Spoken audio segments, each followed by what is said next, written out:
Hello and welcome back to the Fermented Ward Homebrew channel. Bit of a change of scenery. Normally this is where I do the lives from, my living room, but today I went to do the recording for putting the pyment, the white graped pyment, into bottles and realised that I hadn't even made the video for it going into secondary. Now, I thought I had. I could have absolutely sworn that I had. But I've just checked the video lists, the live lists, and even the short lists. And I can't find it anywhere. Sorry, I've just finished my dinner, so I'm picking it out of my teeth. So what we're going to do in this video is it will start with the mead going into secondary, then it will cut into me putting it into bottles. We're just going to do it in one foul swoop for you. So I'm off to record that footage now, and then it's going to get added to the end of this video. Yeah, you'll see me talking crap and saying, here we go, blah, blah, blah, blah. So sit back, make yourself a brew, pour yourself a beer, whatever it is that you're doing this evening, and enjoy. Hello and welcome back to the Fermented Ward Homebrew channel. Today we're looking in on the white pyment. So using green grapes to make the white pyment. Pyment is a type of mead that uses fermented grape juice. So I've done two red grape ones in the past and both have been absolutely fantastic. One of them using concentrate grape juice, one of them using fresh grape juice. This is the first one I've ever done where I've actually pressed the grapes myself. I think it was around, I want to say 3 kilograms of grapes. And I can't remember whether we added any water. I'm not quite sure. We may possibly have added a bit of water. So do watch the other video before you watch this one if you haven't already seen the white pyment fresh pressed one. This is called YPI or YPI Lost or YPI Signal Lost. Let's say YPI Signal Lost because it's a play on words. YPI Signal Lost because it's a white pyment, and one of the subscribers called Ray, he thought of YPI. And then I added the signal loss because when you lose your Wi-Fi signal, it's a bit bob. We're going to open it up. We're going to have a taste. We're going to take a hydrometer reading. And we're going to back sweet them. Which reminds me, I need to go and sterilize the swizzle stick. Okie dokie. So we've got 2 jars over there that are ready to rock and roll. We're going to take this out of there for now. And we're going to open it up, take a hydrometer reading, and go from there. It should, by rights, have fermented all the way out to dryness. Oh, it looks crystal clear. Now, I'm not quite sure what that is there. There seems to be some sort of like flipping jellyfish in there or something. Have a look at this. This thing down here, look. What on earth is that?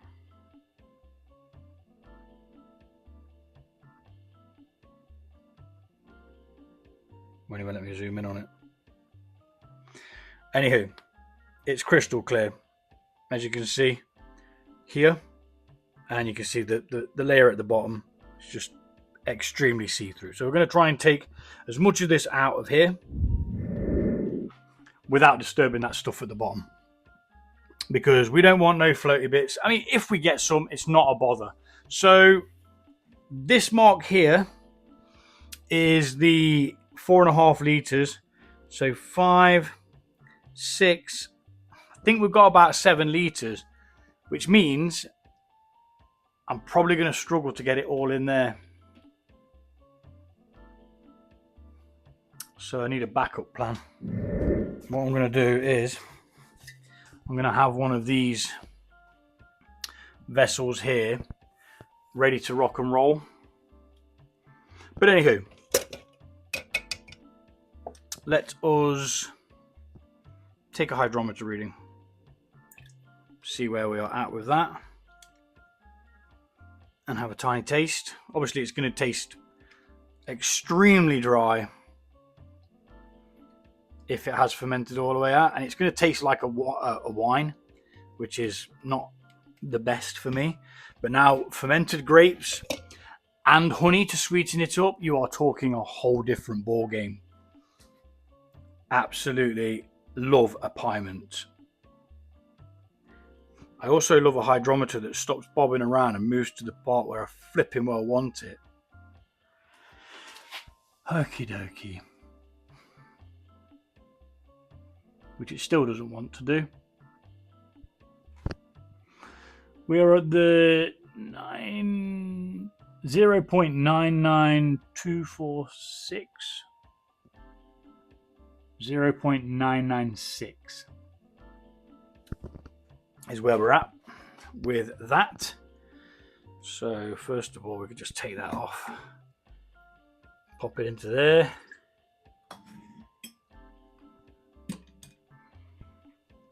Out of the way, and we're going to swap these around, get this racked off. So this needs to go up here, which always gives me the willies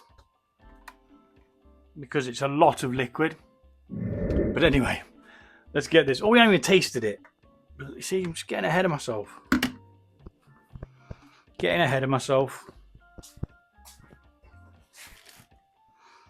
Because it's nice to know what it tastes like dry. Although I won't be drinking this dry, there is no way.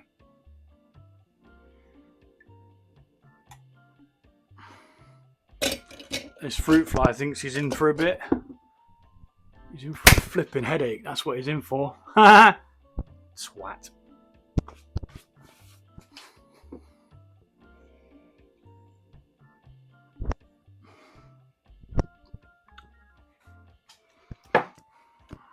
Now it does taste nicer than a wine when it's dry, but still, even with that little bit of a honey note there, definitely is not for me. So we're going to have to rack this off. I might just rack it off straight into the vessels, you know, because I don't think I've actually got enough room in this to be able to do it. So I think I'm going to have to go straight into the vessels and then mix the honey in from there too.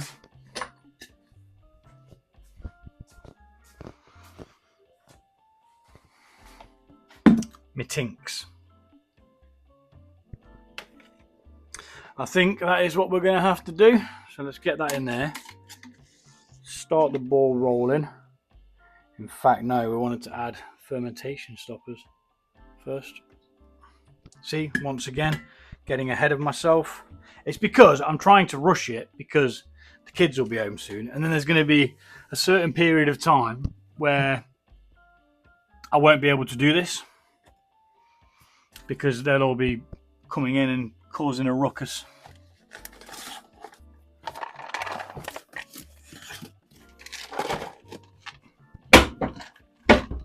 As per usual. So we're going in with some fermentation stoppers. Not everybody uses these. There are ways that you can do it without using it. I use them because I find it more simple. Half a teaspoon per gallon. We're going to say that these are gallons, just for the grin. Like so. And then the sodium metabisulfate is also known as Campden tablets. Destroying my thermostat. They get crushed. 1 per gallon. It's near as damn it a gallon, so we will just use 1 each. crush them down. If you haven't got a pestle and mortar, that's fine. You can use a bowl and the back of a spoon. Try not to crush it too hard though, because you don't want it to be crushed so hard that it's in flakes. You want to kind of leave it in the powder. Dissolves a lot easier. So that's that one done. And repeat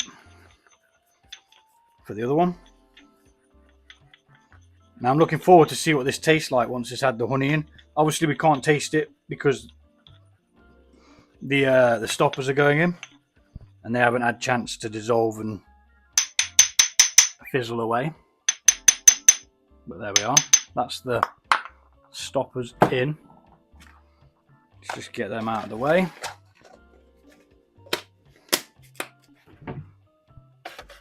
Back into the cupboard of despair.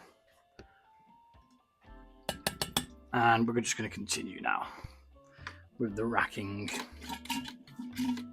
Paying attention to not bring that gunk at the bottom. I'm going to speed this bit up and we'll be back.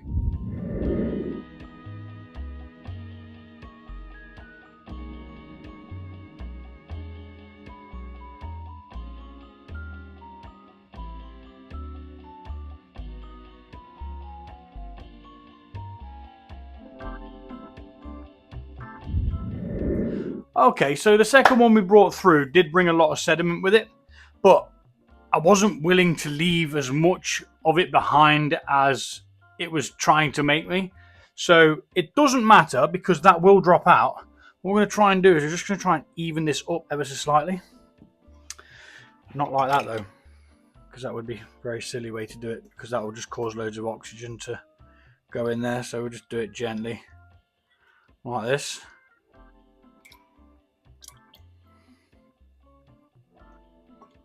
Take that bit out because that looked a bit gnarly. Did it come out or is it still in the flipping tube? It's still in the tube. Damn it.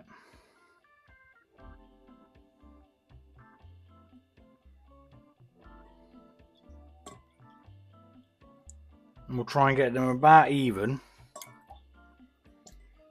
before we start adding honey.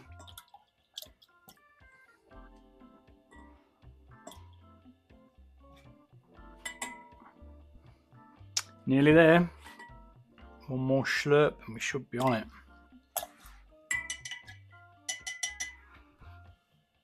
One more.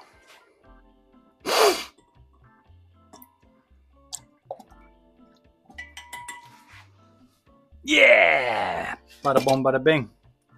So now comes the part where we're going to add some honey. We've got the stoppers in there. We're going to be adding half a pot, and do you know what? I've actually got organic honey to use up, which no, I'm not going to use that because I don't really like the taste of it. I was going to just to get it used up, but why would I back sweeten with something that I don't particularly like the taste of? Doesn't make sense.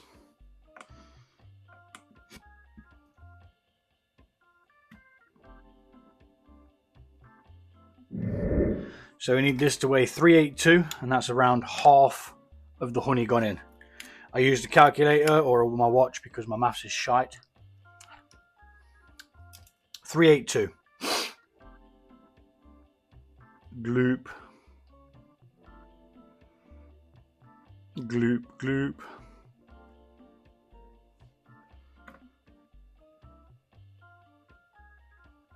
Glong. I'm going to speed this bit up.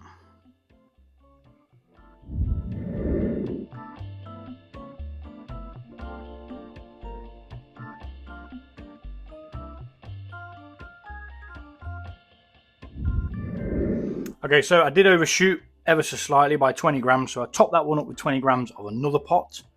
And we're just trying to get the last couple of bits of this one out without adding any oxygen.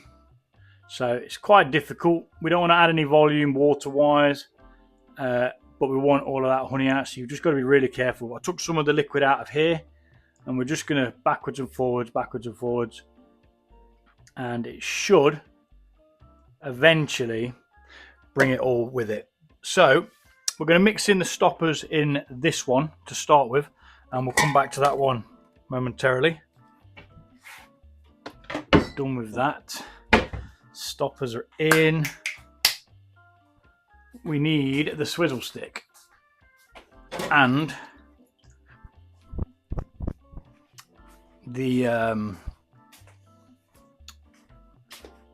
spoon, which is going to tell us whether we have mixed it in from all of the corners as well. So the stoppers are already starting to, well, will already be starting to work. They might ferment a small amount of it, but I always put them in at the same time. I haven't got the patience to sterilize stuff today and then come back 24 hours later. I've always done it this way. I would recommend doing what the instructions say on the fermentation stoppers, or what people may say online, or you can just do what I do and not give a shite. I certainly don't follow the crowd. So let's get that on there, and we're going to gently mix all this in.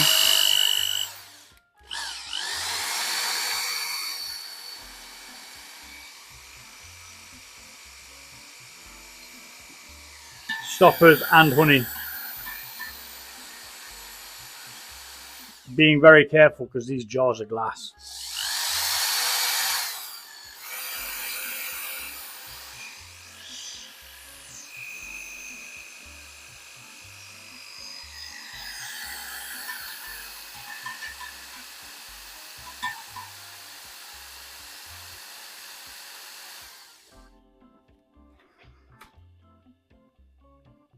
Yeah, we're getting there.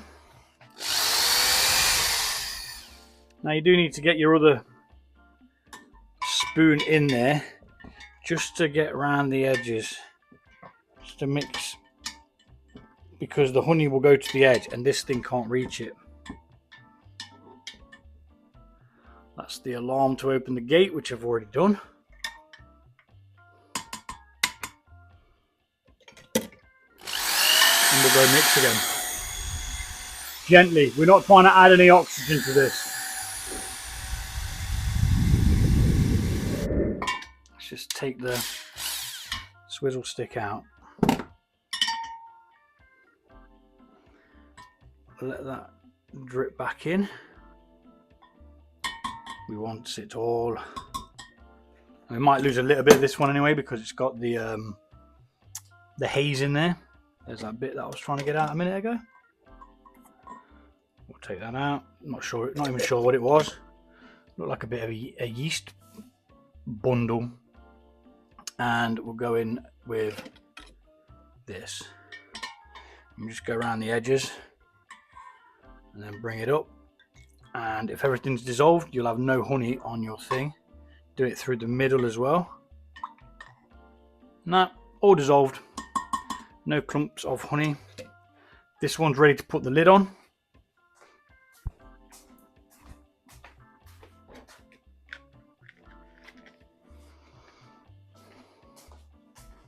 Hopefully this is the correct inlay for it. I think it is.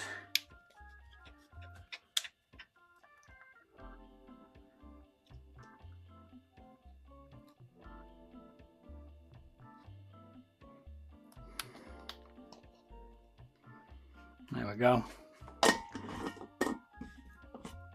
Now this currently has a different label on it, but it will get labeled up with what it actually is. And pop that one to the side. And then we're going to crack on with this one. See how the honey's going. It's nearly done. Nearly. It could probably... It's just a shame I can't add any hot water, because hot water really does get rid of honey residue. But I think we'll go with it. That's it. You know, we'll just go with the flow. If it's a little bit more, it's a little bit more. If it's a bit less, it's a bit less. Doesn't matter.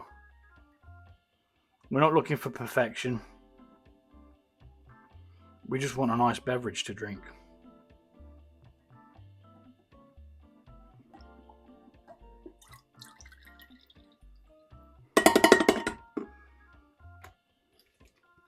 Okie dokie. So that's that in. Let's speed up the mixing of this.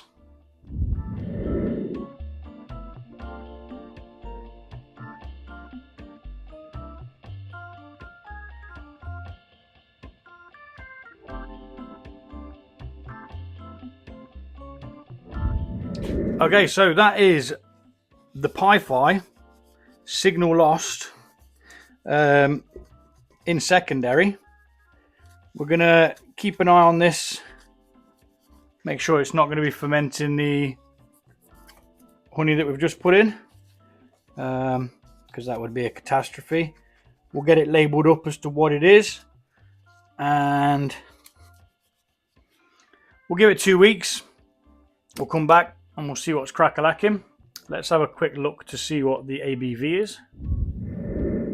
So this one is only a very modest 11.5. Now, that doesn't bother me at all, as long as it tastes good. That is where it's at. So 11.5, the fresh pressed green grapes, which has given us a white pyment, hence the name Y-Pie. And yeah, I imagine it's going to taste good. It tasted okay in itself. It tasted better than a wine when it was, as it was dry, because it's got that honey note in there, like sort of sweetness, because there was 0.006 left that could be fermentable. So it's fermented, sorry. So you do get that little bit from it, but more of a honey note in the background. We'll wait 2 weeks. We'll let both of them clear out. That one's got a little bit of haze. This one's got a lot more because that was the second one we pulled off. Normally, I would put it into the pitcher, but that's only 5 litres. And we've got 3, 6, 7, about 7 litres. So, yeah, 2 weeks. We'll be back, give it a taste, see what's popping, and possibly get it bottled. So as I said, this is the follow on. We are now putting this into bottles. You would have seen the video previous that I've recorded today, letting you know what's going on. So you've just seen it go into secondary. Now we're putting it into bottles. Instead of having 2 videos, I'm just condensing them into one, because somehow I forgot to put the video up. I've checked back. I did record the footage. Did it on the 25th of last month. No, what are we in? October. Yeah, last month. So, who knows?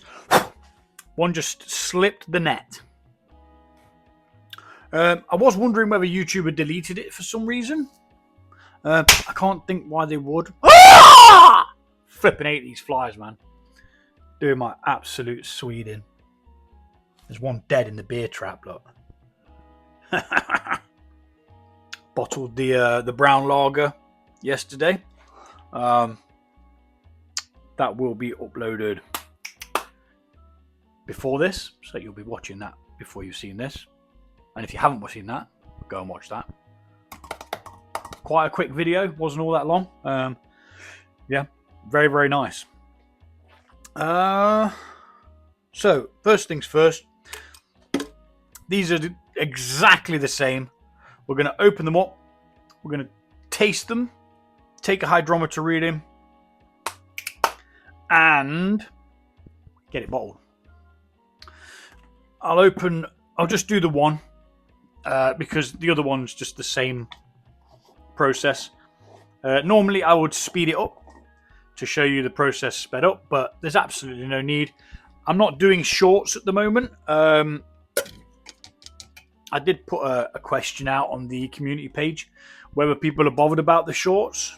They're no real extra effort to me, but they just take a little bit more time, and you know, I have to re-edit all of the short bits, the sped up footage together, which isn't a problem. I don't mind doing it. It just depends whether people want them to still be there. I mean, the long videos ain't going nowhere, because that's where the foundation of my work is in long format. Nice, simple, no bells, no whistles, no gimmicks, just simple. And that's how I like it.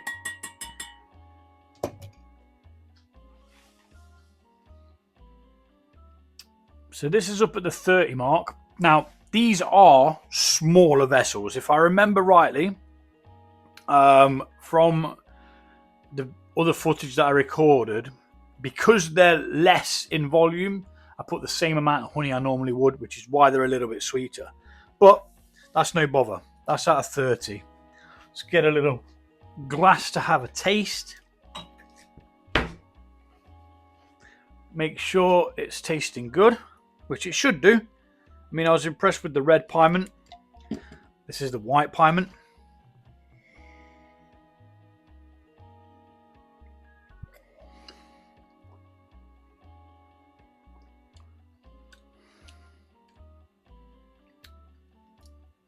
Yeah, it's good. It's very different.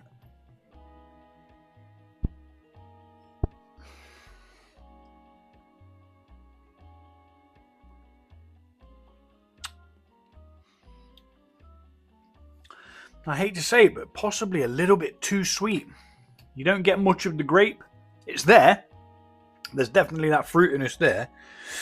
But maybe the extra or the lack of liquid in these ramps up the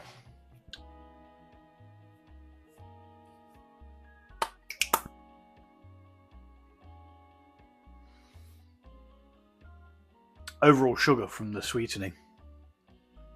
How many milliliters are in a US gallon? 3,785.41 milliliters. So 3785 in a US gallon. In an English gallon or a British gallon, whatever you want to call it, we've got just over 450, I think. So there's a little bit of a difference in there, which is why this is ever so slightly stronger, because it's got 387 mil and the same amount of honey that I'd normally use. But, you know, it tastes good. It smells good.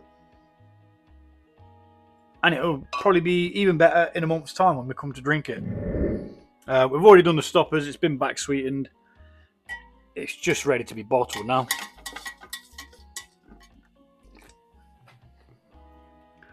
And we'll be back shortly.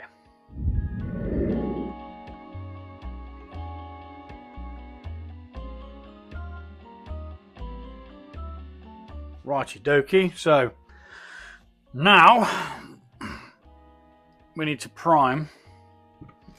Righty dokie. So now what we need to do is we need to prime this bottling wand so that we can begin the bottling process. So I do this step because I find it difficult to use a bottle wand with one pair of hands. So if we just pump some through the tubing, and then gravity does the rest. We are looking at just under 3.5 litres final,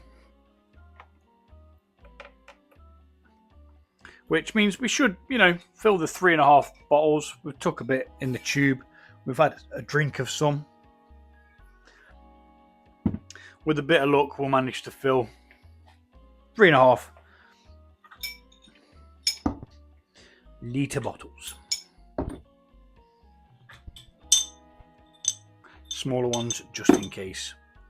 Now if it comes to it and there's not enough, I will happily sit and drink this on a Wednesday.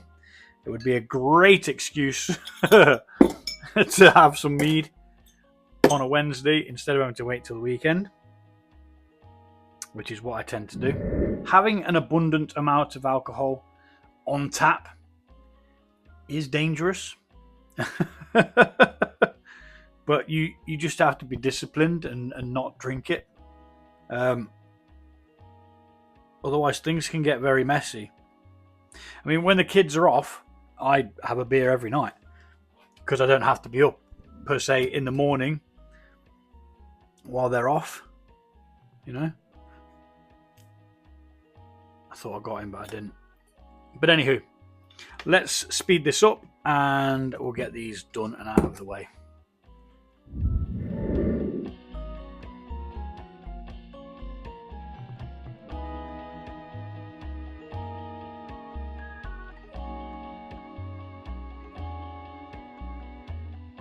Yeah, so as I said, we did have a little bit less. You got to think about it. Every time you try some, you drink a bit, it goes down slowly but surely. So we've definitely got 3 litres. We've got probably 2/3 of a 500ml bottle. But when we empty the next one, I'm pretty sure we'll be able to top that up and have a full bottle. I'm not going to bother tasting the other one. I expect it to be exactly the same. It's going to be the same ABV. I did actually write down the information from the other video, so I'll go get that. So start gravity was 1.082. Just need to go find the spare phone, which I could have bloody picked up while I was in here, because that would have made loads of sense.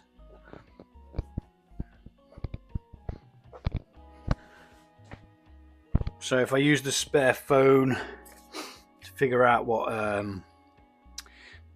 alcohol content we've got.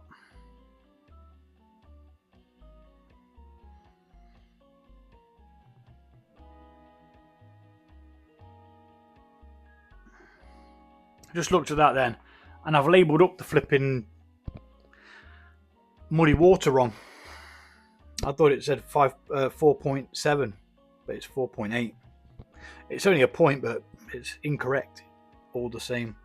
Started at 82, finished at 0.996. So this one's 11.2%, or 11.29, so we'd say 11.3, which is quite low. But if you remember, it did only start at 82.